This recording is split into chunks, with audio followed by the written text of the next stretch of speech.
Am I the a-hole for commenting on my partner's lack of hairline when he keeps making comments about my weight? We had a daughter last year and I put on 30 pounds. Now, even though I've gained weight, I don't think I'm fat. My legs have just gotten thicker. Anyways, he keeps making comments saying that I haven't stopped eating since I've gotten pregnant. Yesterday, I was preparing a bottle for our daughter when he said, "Why don't you move out of the way? You don't see you're big." He tried to play it off after and said he was just talking about my butt. It really hurt my feelings, so I said, "At least a fat person can lose weight, but your hair is never gonna grow back." For context, he's 27, but the front of his hair and the middle have thinned out a lot. Anyways, he's very self-conscious about it to the point that he won't leave the house without a hat, and he'll turn back around if he realizes that he forgot to take it with him. He's been angry at me since I made the comment, but I feel like if he keeps talking about my weight, then I can talk about his hairline. So am I the a-hole?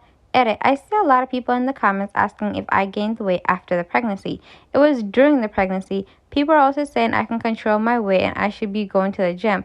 I do work out when I have the time. Finding time to go to the gym is very different for a father than it is for a mother. Yes, I know two wrongs don't make it right. When I calmed down, I realized I should have handled it in a better way. Thanks all for the feedback. I saw people were coming at OP saying that she's also the a-hole, but I feel like if somebody's coming at you for how you look, unwarranted and very much unnecessary, then you should be able to do the same. Like, why are people so instead like, imagine someone calling you fat all the time and making fun of your body, and God forbid you talk, about their lack of hairline. Because people are like, "Oh my God, you're both the a-hole," because why would you say that you went too far? But I don't think OP went too far at all. Am I the a-hole for making fun of my girlfriend for writing fan fiction and claiming it's actual writing? My girlfriend, Abby, female 31, and I, male 33, have been together for a few months, and this Easter, I was going to introduce her to my family. We haven't moved in together yet. Abby is quite smart. She has a PhD, works in her field. I only have a BA, so you can imagine my surprise when a hot, smart woman wanted to date me. Anyway, I digress. Abby's passion is writing, although she's never allowed me to read anything she wrote. She dreams of writing a book and says she's practicing and trying to draft things. One day, I was staying over and fell asleep, and she went to her office to write. When I woke up, I peered over her shoulder when she was writing and saw names that sounded familiar. I asked her about this, and sure enough, she admitted to writing fanfiction.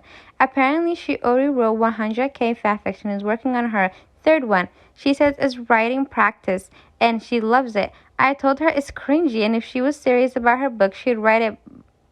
How is that cringy? She'd write it by now because she's pretty much already wrote 2 books, if only they weren't fanfiction. She got silent and told me to leave her alone. When I introduced her to my family, I mentioned that she has a PhD. My brother and sister got impressed and asked about it. Abby tried to tell them, but I interjected and told them not to be so impressed because she wastes her time writing silly fanfiction, so I don't know how she even got her doctorate.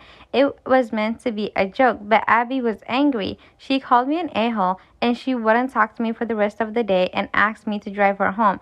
I tried to come in, but she told me she wanted to be alone and write her fanfiction. I told her she was childish, but left anyways. I haven't heard back from her since then, and I told my sister, and my sister agreed with Abby. I tried to call Abby, but she texted me with a-hole and nothing else. My sister thinks I owe Abby an apology, but I don't think I did anything wrong, and yet Abby's annoyed. Was I really the a-hole here? First of all, you could tell OP is very insecure and that he's trying to compete with his girlfriend in a way which is very weird. I don't know why people do that anyways, but he's like very insecure. Why does he keep mentioning? I knew he was up to no good when he said, "Oh, my girlfriend is so pretty and she's so smart. I don't know how she can be into a man like me." Yeah, I'm starting to wonder, how the hell is she even into a man like you? Because you sound like a dumb a-hole. And what's the point of knocking someone's hobbies or somebody's interest? Just because you don't find fanfiction fun or good or serious doesn't mean other people don't. Like, people love fanfiction. One thing about me is I love me a fanfiction. Don't be a hater. That's something worse than somebody who's a hater. Am I the a-hole for not letting my sister-in-law meet my infant even though my husband wants her to? Back 8 months ago, my husband and I agreed to go no contact with my sister-in-law, husband's sister.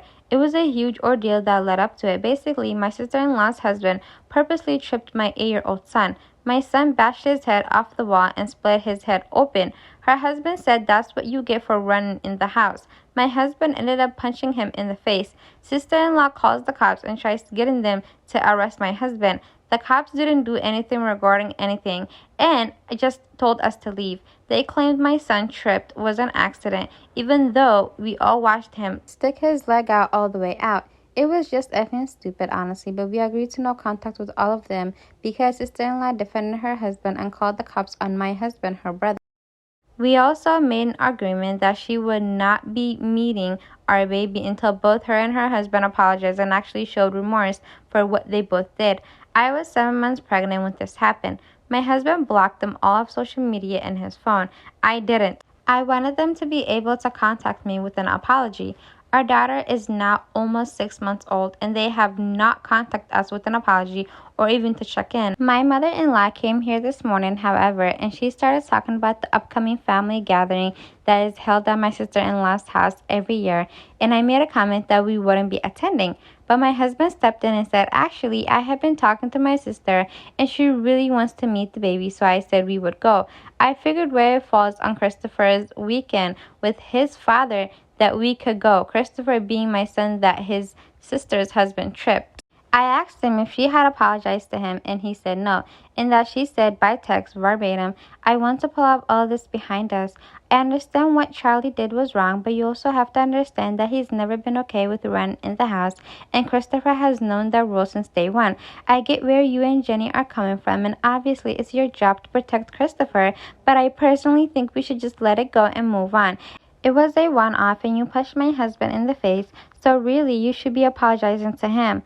So she didn't apologize at all and instead blamed my son and told my husband that he needed to apologize for defending my son and how somehow my husband is okay with this arrangement. My mother-in-law is also on my sister-in-law's side here. I told my husband that no, me and the baby were not going and that if he wanted to, he's more than welcome to. But I'm sticking to our agreement and she will not be meeting our daughter until she and her husband apologize and actually mean it. He's arguing that he knows what my sister-in-law's husband did was wrong and that he has no problem punching the prick in his face again if anything happens, and that he truly just wants his sister to meet the baby. I have stuck to it and said no. However, he's saying that I'm denying our daughter her aunt and that he's not okay with it and that he should have just as much a say in the matter. Am I the a-hole? How evil does one person have to be for them to literally stick out their leg to make a child that's running fall?